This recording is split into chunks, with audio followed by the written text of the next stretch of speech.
So please introduce yourself and your care home. Hi, my name is Kathleen Taylor, and I'm the owner and administrator of a family of care.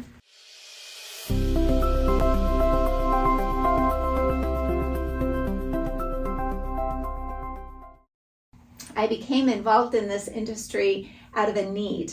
It wasn't something that I thought, I'm going to go to school, or this is something that I've always wanted to do. Several years ago, we got a phone call finding out that my mother needed to come live with us. Was it a skilled nursing college? No, she actually was living in her own home. Okay. Had somebody living with her, and unfortunately the care was very subpar. Yep. And mom was neglected, Mm-hmm. and she had Alzheimer's. Wow. She had diabetes, Wow. which was not being monitored correctly, as well as being severely overweight. Mm-hmm. And her diet was just horrific. Yeah. So the combination of those things led to the phone call that I received. And in getting that phone call, we realized that Paint the we needed more picture, help. because this is 90% of our clientele. Oh, They're getting that phone call 7 o'clock on a Tuesday. Yeah. Paint the picture of that phone call when it came. our youngest had just gone off to college. Okay. My husband and I owned our own business. And if anybody knows, whether you're doing 9 to 5 or you own your own business, Yeah. it is all encompassing. And we have 4 children, of course, still helping to keep them afloat, whether Yep. they were in college or not, and completely overwhelmed. I was not a caregiver. I was not trained. I'd never done nursing. And to add to this, my mother and I did not have a relationship. Mm-hmm.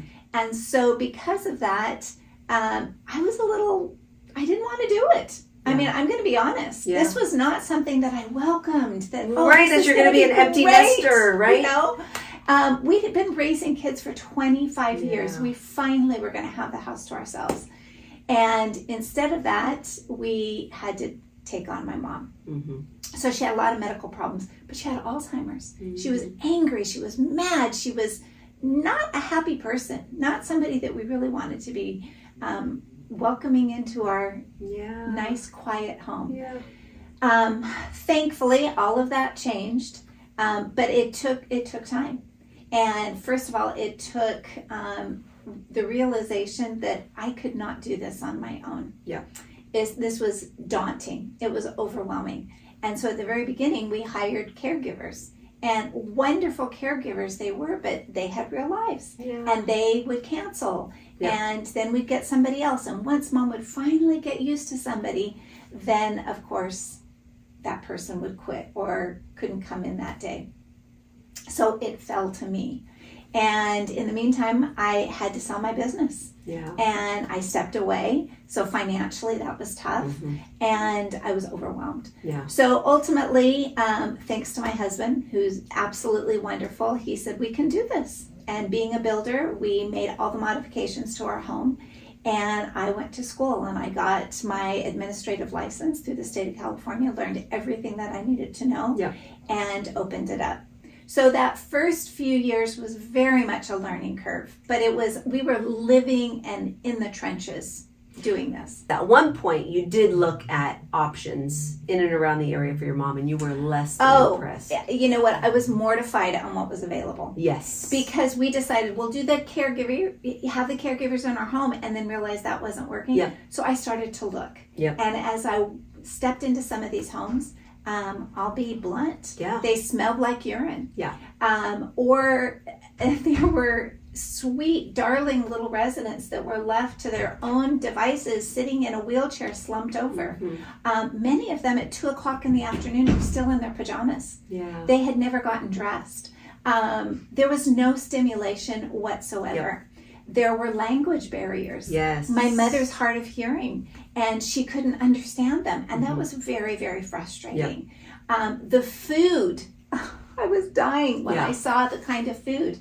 I'll never forget one time I went at lunchtime, and one caregiver pulled out a paper plate, a frozen waffle, stuck it on there, put it in the microwave. But as she opened the microwave, I saw how filthy it was. And then went on to hand it to somebody. There was no forks, no knife. There was nothing. I mean, this was in a nice part of town. Yeah. And I thought, is it cost? is it laziness? But ultimately, it was horrific conditions for these sweet seniors. Yeah. And I think families think that the crappy care homes are the only ones that are out there. When the reality is there are some gems. You just have to work with a senior living advisor who has done the work and knows who in the industry is providing quality care. Right. And stepped into those homes in times that maybe they don't know you're coming. Yeah. Yes.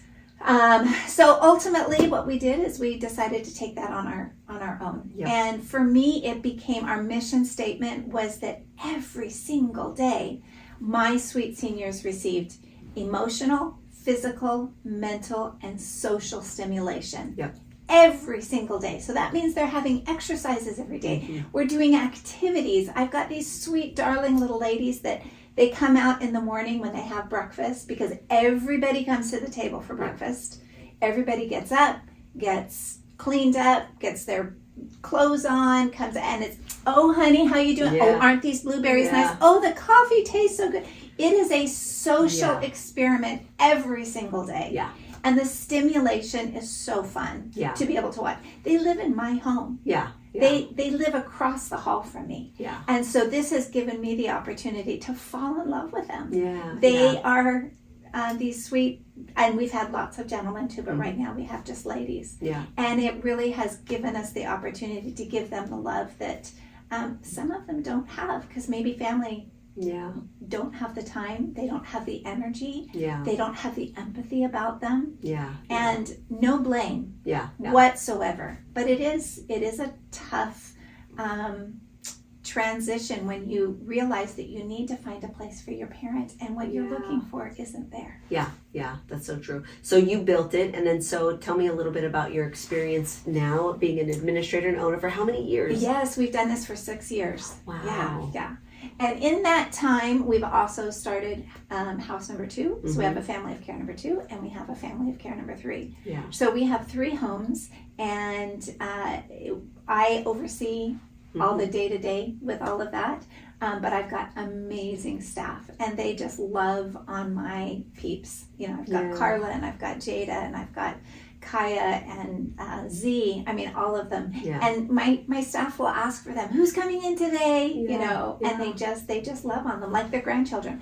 We also have high school students that come, and they come in and get to have some community service. Nice. Every other day during the week. Nice. I've got a young man. It's the first time we've had a young man. Wow. And so he's doing an internship with us, and it's through the high school, the local high school. Good. And sometimes somebody just needs somebody to sit with them and play cards. Yeah. Maybe he takes one of them for a walk. Yep. Maybe he's helping when we're doing exercises. Sometimes he's helping, you know, prepare lunch. Whatever it is that we need, he is hands-on. Nice. And I will tell you, one of the main concepts that is so important for my ladies is that they feel a sense of purpose, that they still matter, that they are still giving. Yeah. And so having our interns come, they feel like they're the mentors. Yes. Yeah. And they have that sense of accomplishment for being able to help somebody. Yeah, and that's so important. It's so important. And you've done such a phenomenal job at your care homes. You barely ever have openings. Right. Growing waiting list. So transitioning that into you're going to be helping out with placement. Yay! Yes. So excited. So which is going to be such a great transition for you because you already know what a really good administrator can do and what the expectations are and how to really run and execute a good home. Yes. So what would be some things like going into placement that when you're going to be out and about touring with families, you know, as an administrator, what you'll be looking at? Well, first of all, we always do an assessment. Yep. That is so important. It's important to talk to their loved ones and find out where they're at. What are their loved ones struggling with? What are their frustrations with their, you know, parent, mother, you know, aunt, whoever it is that they're looking for. And so I need to find out what are the buttons. What are the how should I say it? What are the things that they struggle with as a care the loved particular one? pain points. Right, the pain points. But also, what are the struggles that the resident is having? And how can we make that better for them? I walked in today, and I heard you on the phone with somebody. If somebody has a pet, If somebody has dementia, if they have Alzheimer's, if they're confused, what are those things that we can do that I can put their mind at ease, that we can find a place to be able to make them comfortable. The best thing I can do for any family member that's looking for their loved one is to say, you can go on vacation. You can sleep through the night. They are going to be loved and cared for, and you don't have to worry. Now, that doesn't mean don't come and visit them. But what it does mean is that we will find a place that is particular for them. And because I've been on both sides, I've been the daughter, and I've also been the administrator, I feel like I have a very keen eye to look out for what it is that somebody needs. Someone might need a board and care. They might need a smaller environment. Somebody might need more socialization, live in their own apartment, and live in a large, community that's going to give them all those things. Sometimes somebody lives in a large community, they've fallen, they've broken a hip, they've had a stroke, and they need to move from that community then to a small board and care. And I see that all the time. Almost all of my residents come from a large facility. Sometimes they come from their own home. But regardless, we need to be able to make them feel comfortable, whatever the transition is. And so what are some of the things that when you're getting referrals from the larger communities to your community, what are those conversations that you're having with families? Because sometimes I think, families will look at the chandelier and the bells and whistle and the happy hour and they'll think, well, my mom's going to be missing out on this. But when you talk about like the actual, needing of standby assistance, and the larger communities, I feel like are a social model. They are. They are. And the large communities, they're great. They for really that season. For that season. Yes. If somebody is very self-sufficient. Yes. But at some point, if they've had any of these things that we talked about, a stroke, a fall, Parkinson's that has progressed, if they're not able to, if they get confused, they're on the second floor and all of a sudden they're wandering because they can't find the elevator to go down. And then they become isolated. Instead of going out because they're embarrassed, they just stay in their room. So families are paying for this wonderful environment, and yet it's not happening. So I had a phone call this morning with somebody, exactly this. She's in a large community, and her dementia has progressed to the point that she's very confused. And it's the model isn't working. So I can assure the families that when she comes to us, we're not going to smother her. We're not going to treat her like an infant. But what we are going to do is encourage her to do as much as she can. But then she'll still have the social interaction. It'll just be on a smaller scale. So for instance, we have a gal that comes once a week. She brings the balls and she dresses up in costumes and she talks about gratitude, and she does a full exercise program for them.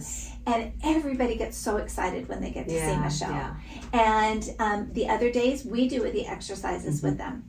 Oftentimes the residents need physical therapy, occupational therapy.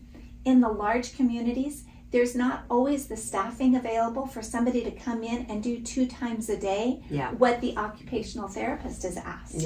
And so some of those needs that are really have grown to the point that they need a smaller community. That's exactly what we do. In my home, my husband plays the piano. They go to bed at night listening to him on the grand piano. I love to cook. If they want to help cook, they can. They're in a home that they feel like they belong, and they can make a difference. And that's so important. I mean, purpose is so important. Even just compelling to find a good care community that's been doing it for years. So well, and now we're moving into the holiday season, which is so fun. So for Halloween and October, and now we're into fall. So for Halloween, we were painting pumpkins. We were doing we made soap. Lots of hands-on eye-hand coordination. Sometimes some of my gals are a little bit more advanced than the others, and that gives them the opportunity to help each other. But of course, we have the caregivers that are going to help as well. And now that we're moving into Thanksgiving and Christmas, the activities are off the charts. We do an activity every single day during the day, and then in the evenings we have what we call table talk. And table talk might be a theme that we talk about if we have a new resident, or if somebody's had a birthday, or if it's Thanksgiving, we'll say, what were some of your traditions? Yeah. And so many of my residents don't remember what happened yesterday, but they remember when they were a child or when they were first married. Yeah. And when you ask, their faces just light up and they get so excited to be able to share something that was important and close to their heart. Yeah. And so what are some creative ways that you're integrating new residents at the house? How do you kind of acclimate them to the group? You know what? It's really not that hard because they're in one of the bedrooms right next to one of the other gals. We usually have them come in the afternoon, right after we've had lunch, and then maybe we'll do an activity. And then it's just, they're going to be treated just like everybody else in the sense that we're going to bring them in, and that first night for table talk, we're going to have conversation. Oh, this is our new gal. I want you all to meet Pat. She's just adorable. These are some of the things that Pat loves. And Pat, why don't you share with us? And then we go around the table, and instantaneously we find that they've all, oh my goodness, I went to that high school. Oh, I was a teacher as well. What were some of your things? And then they have the conversation. Just keep in mind they're cute, sweet, darling little ladies that just crave conversation. And so we are going to implement that from the very first day on that table talk. And then at night, of course, we get to know their routine, and we want to be able to do everything that we can to make them feel most comfortable. And we talk a lot about that with their families because everybody has a specific routine. And then in the morning, of course, we're going to get them up, bring them out for coffee, and while they're having their coffee, breakfast is being baked or cooked or whatever. And we do it a lot of times in different, they might have 2 or 3 courses. So we'll have the fruit first. So they're talking during coffee, they're talking during fruit, then we'll bring the yogurt out, and everything is fresh. We live in a space where we are so close to the farms. It's great. So I love having all that fresh fruits and vegetables, which is so much better for them. We find that so many of our ladies there and gentlemen, that their health improves. Because now they're getting fresh fruits and vegetables, which maybe where they were before, that wasn't the case. And then, of course, we always include them with all the activities. If somebody is a little bit more shy and they say, you know what, I'd like to have some time in my room to read. Absolutely. But why don't we do this activity with everybody, and then we'll have some alone time. And I've never had a resident say, oh, no, I don't want to be involved. They feel welcome from the minute they come in the door. Which calls to the name, a family of care. And you've also been able to keep some of your staff for quite some time. And I would imagine because you're kind of taking them into the fold of your own family. Their family, yes, Carla and Jada and Paris. And Cassidy. Oh my goodness, Cassidy's been with me from the very first day.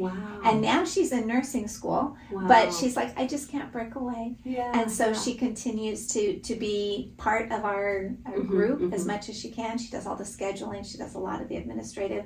She does some overnights at some of the homes. And Cassidy came from a family where her mother has a day program. And so she's always cared for elders. Talking about caregivers, it's interesting. Sometimes I'll interview somebody that they want to come work. And they'll say, oh, I've done this for 25 years. And they've got a resume as long as can be. And then they come in and we introduce them to all the ladies. And they sit down and they get on their phone. Oh, God. And I'm like, ooh. So I can teach somebody the skills that they need to have, but I can't teach them to have a heart. And so when I'm going out and I'm looking for places to do placements for some of my new clients, that's one of the things that I'm going to look at. I want to talk to those clients. Besides just the house and the structure and the location, I want to know, are they going to love on my ladies? Are they going to show them, that it's okay, I know that this is new, but let's go ahead and we'll do this together, and I'm right here by your side. If there's caregivers in the specific homes that I'm choosing for them that I know are going to love on them, it makes everything that much 100%. Easier. And you can tell, and I tell families all the time, like, every community has its own particular heartbeat. And you can really just feel it. And you can feel when, like, the staff is just checked out. When they're not even greeting you. They're, like, going to go scurry away. Instead of saying, hello, hi, my name is, Right. And it doesn't matter if they're a medical assistant or if they're a CNA or they've had years of caregiving. If they are not opening the door and say, hi, I'm Yep. Jada, I haven't met you yet. Or, hi, oh gosh, Jim, it's so nice to see you. Let me tell you about how Yep. Beverly is doing. Yep. And updating our families, letting them know. We have an Instagram page and we take pictures constantly and we're sending them to the families. Yeah. And that's really important because they might not be here. Yep. We had one gal, she lived till 104. We had her for several years. Loved on her, but she had no family here. And she lived in San Francisco and her daughter lived back east. So I was daily sending pictures and it put her family at ease. Yes. So that's something else I'm going to look for. Yeah. How do you communicate with the family? Yes. So important. How can they get a hold of their family? Do you have an iPad that you can they can FaceTime? Yep.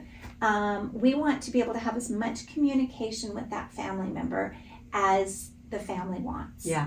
Yeah. And sometimes that's not always the case, but then we become that family member to them. Yeah, that was so great. Yeah. Anything else you want to share? Any success stories or? I think success stories from my ladies that we had one gal. She's actually still with us. Oh, wow. Severe Alzheimer's. She was escaping from her home, living on her own. And her family thought she was doing okay, and then little by little, and that's what's hard because our families love on their loved ones, but they're not trained. Yeah. And oh God, I was in over my head too. Trying to change my grandmother when she was bedridden. And they don't know. They think, oh, she'll be just fine. And much of that is because the future resident, isn't always sharing everything with the family. I know. And they think, oh, I don't need my son to take care of me. Yeah. I don't need my daughter to take care of me.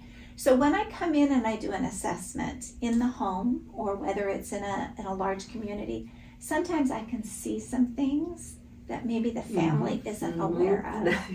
And so when I come in and and it's not always the physical things. It might be she's forgetting or saying the same thing over and over again. And the loved one might say, oh, well, she does that. She's always done that. Which it might be a clue to something that might be more severe. Yeah. And so this one gal, she was leaving all the time. And the very first night she came, she grabbed had her pajamas on, put on her raincoat, grabbed her coat, and she was ready to go on outside. And she had a phone. She'd always had a phone. And she called one of her friends. Her friend didn't know she had Alzheimer's. Asked her friend to come pick her up, that she'd been she gave a whole list of things, which none were true. Yeah. But we were in a position to have to protect her, let the son know, and then convince the daughter. There's a lot of things here that we needed to do, but now oh my goodness, she loves being there. She's made friends. She doesn't leave. She doesn't try to leave because she feels comfortable. Yeah. Because she feels safe. Yep. And that's our job. Yeah. Besides just taking care of the physical end of things, we want them to feel loved, to feel safe, to feel comfortable, and we want their families to feel comfortable and they can sleep and they can go on vacation. So this exact same lady who's still with us, her son just got back from a 4-week vacation. He said, I haven't been able to do this in years. Wow. Yeah. And it was so nice to know that mom was taken care of. Yeah. Yep. Didn't have to worry about mom. I know. So another thing, if somebody is a wanderer, if somebody is anxious, nervous, does the home that they're going to have security in place? Yeah. We have door alarms. I have hallway alarms. Yeah. So if she gets up in the middle of the night, maybe she's just coming into the kitchen, but I'm up right away and I can say, oh, let me go and check if I hear that alarm. Yeah. Are those safety precautions in place? Yeah. Because unfortunately, seniors, if they're physically fit, they're going to try to get out and they need to be in a place that's safe. Yeah. Yeah, absolutely. Yeah. So that's, gosh. And sometimes when I'm working with families that, if they're on the, maybe they want the smaller environment, but it's not super appropriate and it would be more of a memory care. I'm kind of like, okay, I would hate to put you in a situation where you're getting a 30-day notice from this care home because you're not omitting to really what mom's care needs are. Right. Or maybe they're just not aware because mom's been living independently. Exactly. And I will say I've done this for years, and we've only had 2 people that got to the point that their disease had progressed in those years that they'd been with us, that they did need to be recommended for memory care. Yeah. And here again, that is us having to be aware Yeah. of that and being able to then communicate that to the family and say that we want them to be safest where they are at. If they are trying to get out of bed every night and wander, even if it's just within the house, you know, they need somebody that is going to be 24-hour care and awake staff so that everyone is going to be safe. Yeah. And sometimes that's a difficult conversation because the family has come to know that mom's okay. Yes. But they usually see that progression as well. Yeah. So, you know, we like to have them come, and this is their forever home. Yeah. The other thing is, oftentimes, if somebody's having a birthday, somebody's having a celebration of some sort, they can their home is our home. Yeah. And so they can have all their family and have a big, you know, celebration, celebrate their birthday, which we are big on birthdays. But if they want to bring people, of course we want that for them. So if it's kind of like being in their own home, but with all the extra, having girlfriends, all the care all at the same time. That's fantastic. So how can people find you? So you can find me, my phone number is 510-755-7810. I'm always available for phone calls and for texting.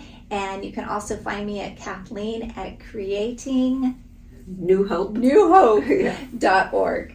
And your Instagram page. And my Instagram page. I'm on Instagram at A Family of Care. And there you can go ahead and take a look at all of my darling, sweet little ladies and gentlemen, and take a look at our homes, and you can see all the activities that we do, the smiles, the interaction, and the hugs that we try to give them. I was going to say one other thing. We partner also with some great companies. I've got an amazing hospice team. And so if somebody ever gets to that point, then they can do that. So it's Kathleen at creatingnewhope.org, and my phone number 510-755-7810.